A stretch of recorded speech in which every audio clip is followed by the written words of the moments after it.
अस्सलाम वालेकुम। अपने चैनल पर तमाम दोस्तों को खुशामदीद कहता हूँ। उम्मीद है कि आप सब खैरियत से होंगे। आज हम सीनियर ऑडिटर के जो है लेक्चर नंबर 7 डिस्कस करेंगे।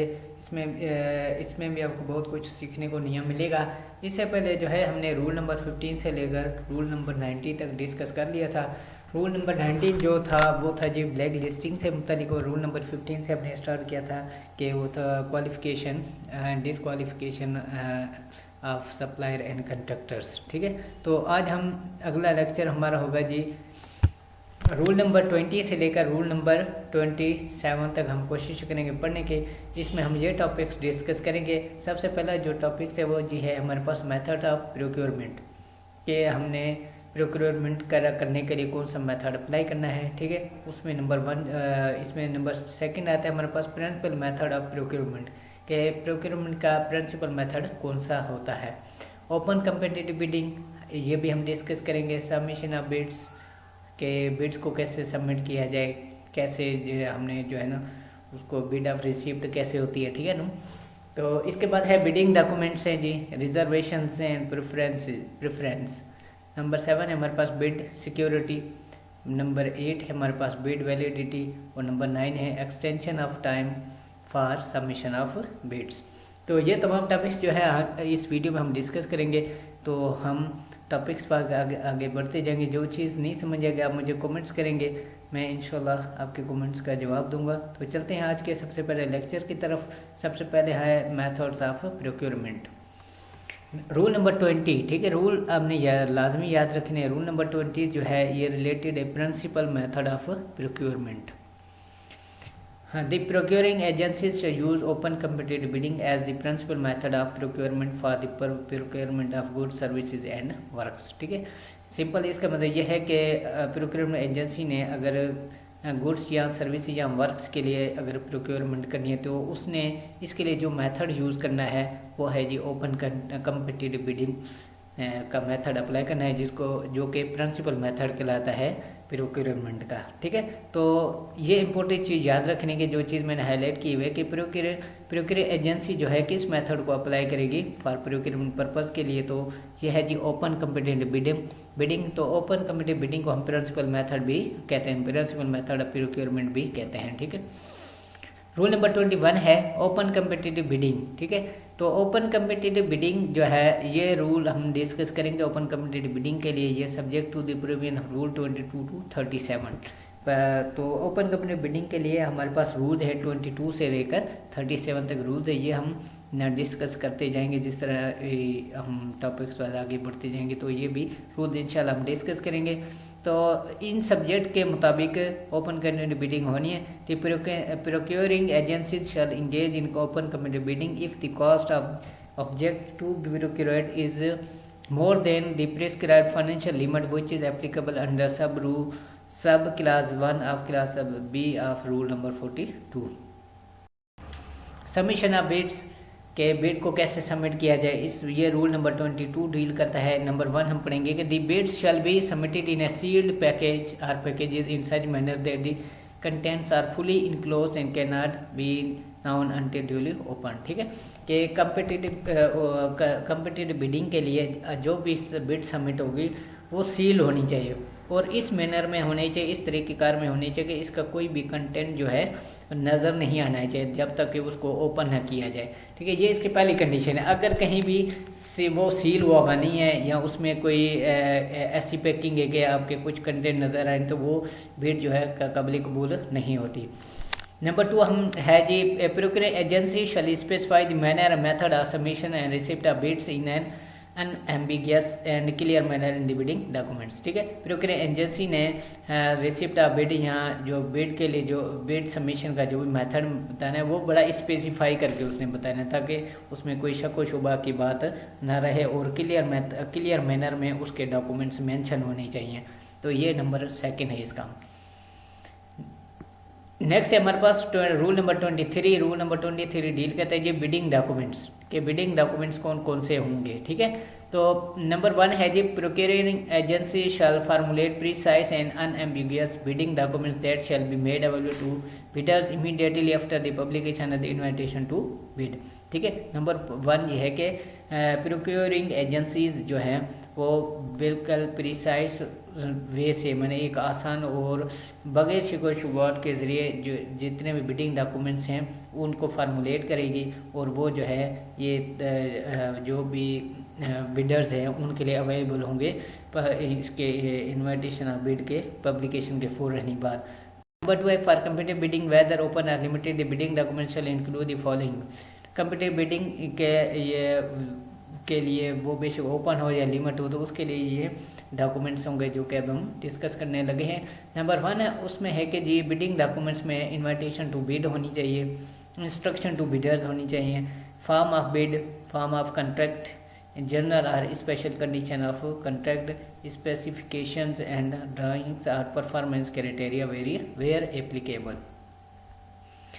अगेन लिस्ट ऑफ गुड्स और bill of quantities where applicable, delivery time और कंप्लीशन शेड्यूल के डिलीवरी टाइम क्या होगा, ये भी अथॉरिटी ने प्रोक्योरिंग एजेंसी ने उसको फाइनलाइज करना होता है अपने बिडिंग डॉक्यूमेंट्स में। क्वालिफिकेशन क्राइटेरिया क्या होगा, बिड एवोल्यूशन क्राइटेरिया क्या होगा, ये भी ऑलरेडी डॉक्यूमेंट्स में मेंशन होता है कि एक बिड को हमने कैसे, प्रोक्योरिंग एजेंसी ने कैसे एवोल्यूट करना है, उसमें कौन सी चीज़ें देखी जाती हैं, उसके है format of all security required कि कितनी सिक्योरिटी रिक्वायर्ड होगी, कि वैसे तो 5% होती है लेकिन वो बिड टू बिड वेरी करता है कि बिड किस किस्म की, तो उसके मुताबिक उसकी सिक्योरिटी होती है। Details of standards if any that are to be used in assessing the quality of goods work and services are services specified, any other detail not inconsistent with these rule that the procuring agency may deem necessary. ठीक, next rule number 3 है जी 23 का ही part rule, sub rule 3 कि any information that becomes necessary for bidding और for bid evaluation after the invitation to bid और issue of the bidding documents to the prospective bidders shall be provide in a timely manner and on equal opportunity basis. ठीक है, इसका मतलब यह है कि अगर बिडिंग डॉक्यूमेंट्स की पब्लिकेशन हो गई या बिड जो है कॉल की गई है पब्लिकेशन के बाद, अगर इसके बाद भी बिडिंग डॉक्यूमेंट्स भी जो है बिडिंग के लिए कॉल की गई है, अगर इस दौरान अगर प्रोक्योरिंग एजेंसी समझती है कि कोई भी इंफॉर्मेशन जो है वो बिल्कुल जो है इम्पोर्टेंट है या कंपलसरी कि ये भी चीज़ होनी चाहिए थी पब्लिकेशन के बाद, तो वो इन तमाम इंफॉर्मेशन को जो है टाइमली जो है अपने बिडिंग डॉक्यूमेंट्स में इंक्लूड करेगी, और जो है ये तमाम इंफॉर्मेशन जो इक्वली अपॉर्चुनिटी बेसिस पे तमाम जो कंटेक्ट है या सब या बिडर है उनको ये इन्फॉर्मेशन टाइमली भी प्रोवाइड करेगी और इक्वल बेसिस पे। ऐसा नहीं कि किसी एक को इन्फॉर्मेशन रिसीव हो गई और दूसरे को नहीं हो सकी और इस तरह ये बिड के रिजेक्शन का सबब बनती है। तो रूल नंबर 3 कहता है कि अगर कोई इन्फॉर्मेशन प्रोक्योरिंग एजेंसी अगर समझती है कि ये नेसेसरी है तो वो टाइमली जो है सब क्या है बिडर सप्लाई या कंट्रैक्ट करो वो टाइमली प्रोवाइड भी करेगी और इक्वल बेसिस भी प्रोवाइड करेगी। Where notification of such change addition modification और deletion becomes essential such notice shall be made in a manner similar to the original advertisement. ठीक है, इसी तरह के अगर इंस्ट्रक्शन में बिडिंग डॉक्यूमेंट में कोई चेंजिंग आई है तो वो बाकायदा उसी मैनर में वो चेंजेस की जाएंगी और दोबारा उनको इसी तरह पब्लिश किया जाएगा जैसे कि ओरिजिनल एडवर्टाइज में ये चीज़ें पब्लिश हुई थी या नोटिफाई हुई थी, तो ये बिल्कुल इसी मेथड से होनी है। रूल नंबर 4 पॉइंट है हमारे पास, procuring agency shall use standard bidding documents as and when notified by regulation by the authority. ठीक है, तो इसका मतलब है कि रूल नंबर 4 ये डिस्कस करता है कि कोई भी प्रोक्योरिंग एजेंसी है उसने जब भी बिडिंग प्रोसेस में जाना है तो उसने स्टैंडर्ड बिडिंग डॉक्यूमेंट्स को यूज़ करना है या अप्लाई करना है जो कि ऑलरेडी अथॉरिटी ने नोटिफाइड किए हुए हैं।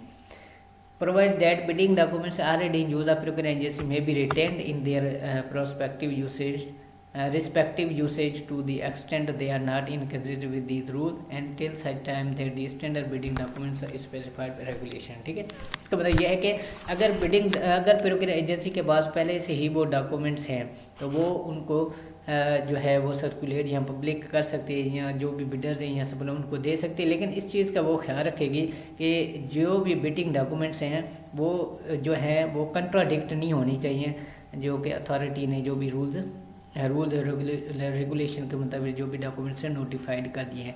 लेकिन यह है कि अगर वो अथॉरिटी के स्पेसिफाइड रूल या रेगुलेशन के साथ स्टैंडर्ड डॉक्यूमेंट्स जो है कंट्राडिक्ट नहीं करते, तो वो जो उनके पास ऑलरेडी प्रोक्योरिंग एजेंसी के पास डॉक्यूमेंट्स हैं यूज़ में, वो उनको भी इस्तेमाल कर सकती है। लेकिन इस चीज़ का ख्याल रखना है कि वो कंट्राडिक्ट नहीं होनी चाहिए। नंबर 5 है हमारे पास, procuring agency shall provide a set of bidding documents to any supplier contractor on equal and subject to payment of price if any. Number 5 यह है कि प्रोक्योरिंग एजेंसी जो भी होगी उसने बिडिंग डॉक्यूमेंट्स जो है सप्लाई या कंट्रैक्टर को जो है प्रोवाइड करना है on the base of payment या ऑन पेमेंट ऑफ प्राइस पे देने। तो पेमेंट ऑफ प्राइस का मतलब क्या होता है कि वो कास्ट जो प्रिंटिंग और प्रोवाइडिंग डॉक्यूमेंट्स पे आती है उसको हम कहते हैं प्रिंटिंग कास्ट कहते हैं, ठीक है। तो पेमेंट ऑफ प्राइस कहते हैं, पेमेंट ऑफ प्राइस का मतलब कास्ट ऑफ प्रिंटिंग होता है। ये पहले भी हम ऑलरेडी डिस्कस कर चुके हैं। Rule number 24 reservation and preference. इसका मतलब यह है कि अगर प्रोक्योरिंग एजेंसीज को ये कुछ रिजर्वेशन होती हैं कि जो है किसी पे वो भार लगा देते हैं कि ये जो है एजेंसीज जो है या ये सप्लाई या कंट्रैक्टर जो है ये जो है इसमें पार्टिसिपेट नहीं कर सकते, तो ये रूल उससे रिलेटेड है। हम पढ़ेंगे कि किस जगह पे ये रूल हम अप्लाई होता है। प्रोक्योरिंग नंबर 1 है जी, procuring agencies shall allow all prospective bidders to participate in procuring procedure without regard to nationality, ठीक है। पॉइंट नंबर 1 ये है कि जो भी प्रोक्योरिंग एजेंसीज हैं उन्होंने तमाम फोर्थ कमिंग बिडर्स, ठीक है, जो पार्टिसिपेट करना चाहते हैं बिड में, उन तमाम बिडर्स को पार्टिसिपेट होने की इजाज़त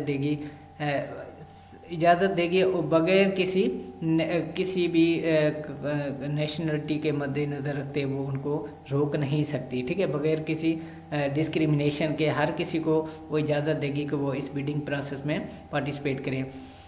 Except in cases in which any procurator desires to limit such participation to nation will only for or prohibit participation of bidder of some nationalities in accordance with the policy of federal government, ठीक है।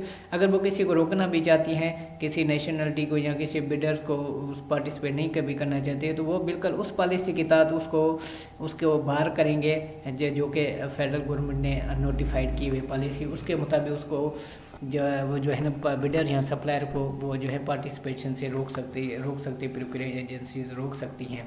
इसके अलावा वो अपने तौर पे या अपने लॉज और रेगुलेशन के मुताबिक जो भी एजेंसीज के रूल्स होते हैं प्रोक्योरिंग एजेंसीज के, वो अपने लॉज के मुताबिक नहीं कर सकते, बल्कि जो फेडरल गवर्नमेंट की पॉलिसी होगी कि इस नेशनल बिडर्स को या इस नेशनल बिडर्स को इंक्लूड होना चाहिए या नहीं होना चाहिए, तो वो इस रूल को फॉलो करेंगे। इसके अलावा जो है तो बस प्रोक्योरिंग एजेंसी सबको तमाम बिडर्स के लिए इक्वल अपॉर्चुनिटी प्रोवाइड करेगी कि वो इसमें पार्टिसिपेट कर सके। नंबर 2 है हमारे पास, procuring agencies shall allow for preference to domestic और नेशनल सप्लायर और contractor in accordance with the policies of the federal government. इसी तरह अगर प्रोक्योरिंग एजेंसी ने किसी को डोमेस्टिक या नेशनल बिडर्स को प्रेफरेंस देनी है तो वो भी according to federal government policies के मुताबिक ही होगा। The magnitude of price preference to be accorded shall be clearly mention in the bidding documents under the bid evaluation criteria, ठीक है। अगर उसने प्रेफरेंस दी है तो मैग्नीट्यूड ऑफ प्राइस प्रेफरेंस जो होगा वो ऑलरेडी जो बिडिंग डॉक्यूमेंट्स में मेंशन होता है और उसमें ये भी बताया होता है कि उसकी बिडिंग एवल्यूशन क्राइटेरिया क्या होगा, ठीक है। रूल नंबर 25 है। रूल नंबर 25 डिस्कस करते हैं जी बिड सिक्योरिटी। तो procuring agency may require the bidder to furnish a bid security not exceed 5% of the bid price, ठीक है। कि प्रोक्योरिंग एजेंसी ने जो है 5% से ज़्यादा किसी से भी बिड सिक्योरिटी क्लेम नहीं करनी। रूल नंबर 26 है बिड वैलिडिटी।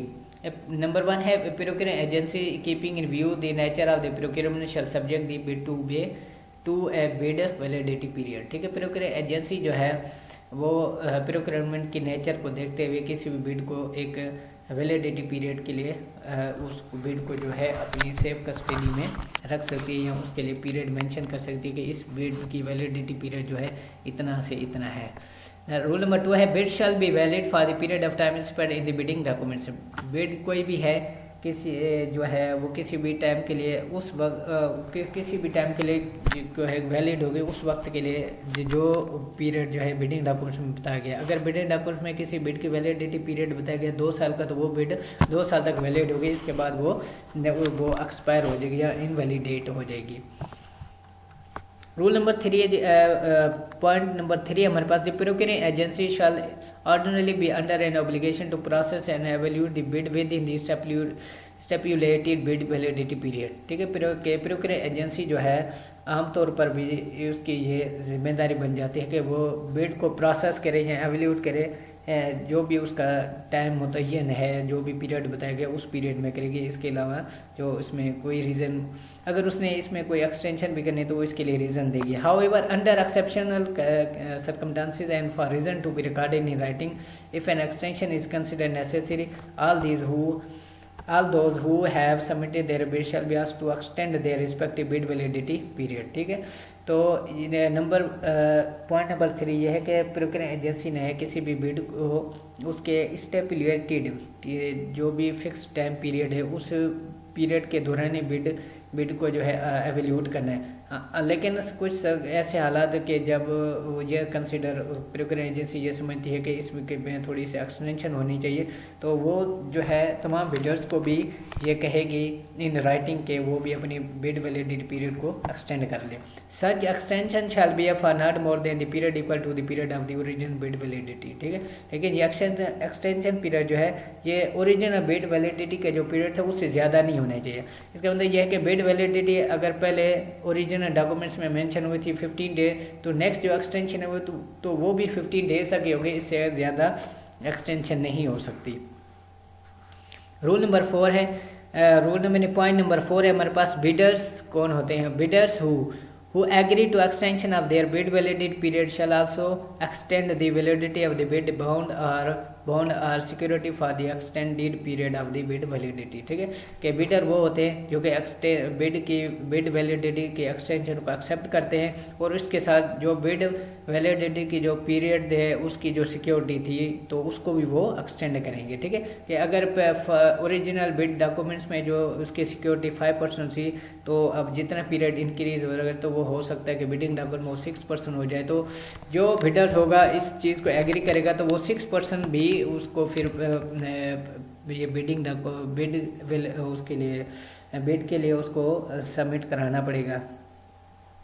नंबर बी है, agree to the procuring agency request for extension of bid validity period shall not be permitted to change the substance of their bids. ठीक है, तो bidder ये भी होगा कि जो कि प्रोक्योरिंग एजेंसी के रिक्वेस्ट पे अगर वो अपनी बिड वैलिडिटी की एक्सटेंशन कर लेता है तो उस दौरान ये भी वो एग्री करेगा कि उसने ऑलरेडी जो सबमिट कराई हुई बिड वो उसके कंटेंट में कोई चेंजेज या उसके सब्सटेंस में जो है कोई चेंजिंग भी नहीं होना चाहिए। जो उसने फर्स्ट टाइम पे प्रेजेंट करनी थी तो सेकंड एक्सटेंशन के बाद भी उसी सेम प्रोसेस में उसी सेम क्वांटिटीज में वो प्रेजेंट करेगा, उसके बिड सब्सटेंस में कोई तब्दीली नहीं होनी चाहिए, तो ये बिडर इस चीज़ को भी एग्री करेगा। Do not agree to an extension of the bid validity period shall be allowed to withdraw their bid without for features of their bid bonds or securities। ठीक है, तो बिडर वो भी होता है कि जो एग्री विदड्रॉ करना चाहता है बगैर बिड वैलिडिटी पीरियड के, तो उसको विदड्रॉ होने की इजाज़त होगी और इसके साथ ही वो अपनी जो भी बिड सिक्योरिटी या बिड बॉन्ड्स की जो भी श्योरिटी वो उसको वापस भी ले सकता है बगैर किसी डिडक्शन के या बगैर किसी समझो कि to be held in the on the behind of the procuring agency. ठीक है, तो ये जो है इसको बगैर किसी विद होल्डिंग के ये अपनी जो सिक्योरिटी उसने बिड की जमा करे वो वापस भी ले सकता है और विदड्रॉ भी कर सकता है। Extension of time for submission of bids, rule number 27 इसके साथ डील करता है extension of time for submission of bids के लिए। तो इसमें हम ये डिस्कस करेंगे where procuring agency has already prescribed a deadline for submission of bids and due to any reason the procuring agency finds it necessary to extend such deadline, it shall do so only after recording its reasons in writing and in equal opportunity manner। कि ये already हमने वैसे discuss कर लिया कि अगर procuring agency समझती है उसने ऑलरेडी जो एक डेडलाइन बनाई हुई थी सबमिशन ऑफ बिड की, अगर किसी रीज़न की वजह से वो ये कंसीडर करते हैं कि इस बिड सबमिशन ऑफ बिड के पीरियड को या डेडलाइन को इंक्रीज होना चाहिए या एक्सटेंशन उसमें होनी चाहिए, तो वो उसके लिए उसको एक्सटेंड करेंगे, बिल्कुल उसके इन राइटिंग में करेंगे और उसमें रीज़न भी कोट किए जाएंगे। और ये जो एक्सटेंशन होगी वो ये इक्वल अपॉर्चुनिटी मैनर में होगी, ताकि वो सबको रिसीव हो सके, जितने भी बिडर्स हैं या सप्लायर या कंट्रैक्टर जितने हैं वो इक्वल बेसिस में उनको मिल सके। Advertisements for the extension time shall be done in a manner similar to the original advertisement. This is the end of video. Thanks for watching. Allah Hafiz.